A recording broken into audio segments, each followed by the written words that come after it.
My mom would be at all my sporting events. Let's say I was playing football, okay? My mother would be on the sidelines, and if the play on the field started going one way, my mother would run along like, Mark, get him, get him. I'd be like, oh my gosh. I'd get in the huddle with the other guys. They go, Mark, is that your mother? I go, no, I never saw her before in my life. See, the greatest gift my mother ever gave me, she believed in me.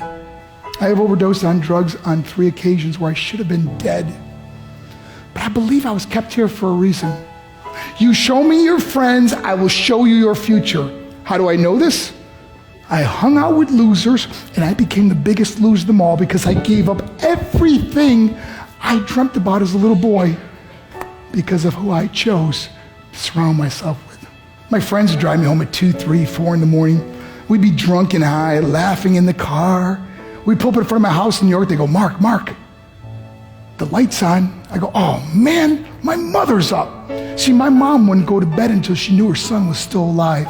I'd walk in, she'd say, hi Mark, how was your night? I go, it was good, Mom, I'm just gonna go to bed. She goes, can I talk to you for a minute? I go, Mom, I'm tired, I'm just gonna go to bed. She goes, Mark, I haven't seen you all day and all night. Can I please talk to you? I said, man, just leave me alone. You bug me. I'd slam my bedroom door on the one person who believed in me. I was on a worldwide tour and we were wrestling overseas in Japan. After my wrestling match, I went upstairs in my hotel room and I fell asleep. There was a knock at my door at 3 o'clock in the morning.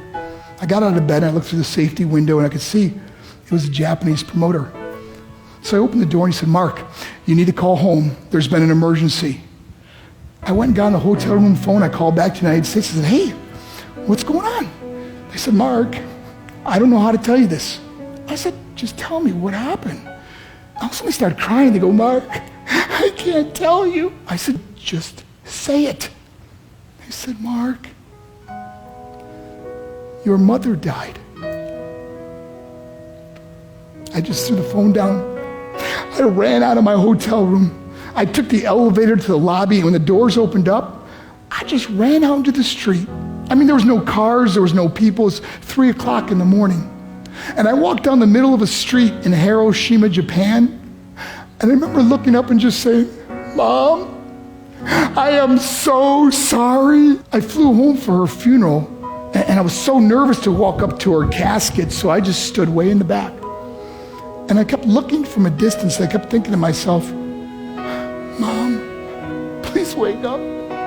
Please get up. And then I finally got the nerve to walk up to her. And as I got closer, I could see my mom for the first time. I mean, she was so beautiful. She was dressed in white. I mean, she looked like an angel. And I just stood over it. I said, Mom, you are my hero. Everything I am, everything I hope to be was because of you. You loved me so much. You gave me a life. You're the only one that ever believed in me. How did I repay her? By getting drunk, by getting high, by getting stupid, by hanging out with losers? For what? All she ever wanted to do was talk to me.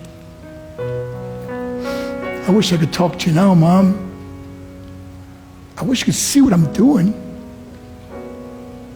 Why couldn't I have been a better son? We are defined by our choices. But if you surround yourself with people involved in drugs and alcohol and pills, it's a dead end. I'm not here to preach to you. I'm here to tell you I lived that life. It leads to broken hearts, broken relationships, broken dreams, and death. For what? To get high? If you have a mother or a father, when you go home, tell them how much you love them. See, my whole life was about being rich and famous. I had to be a millionaire. I had to win the race. I had to win the race at the expense of my marriage, my family, my friends. For what? To be all alone in the world? I learned what is truly important, and that is how precious this gift of life is, and our families, and how quickly it can be taken away. See, I no longer live in time. I live in moments. See, it's not what's in your pocket that matters. It's what's in your heart that truly matters. Love Love is just a word until somebody comes along and gives it meaning. You're the meaning.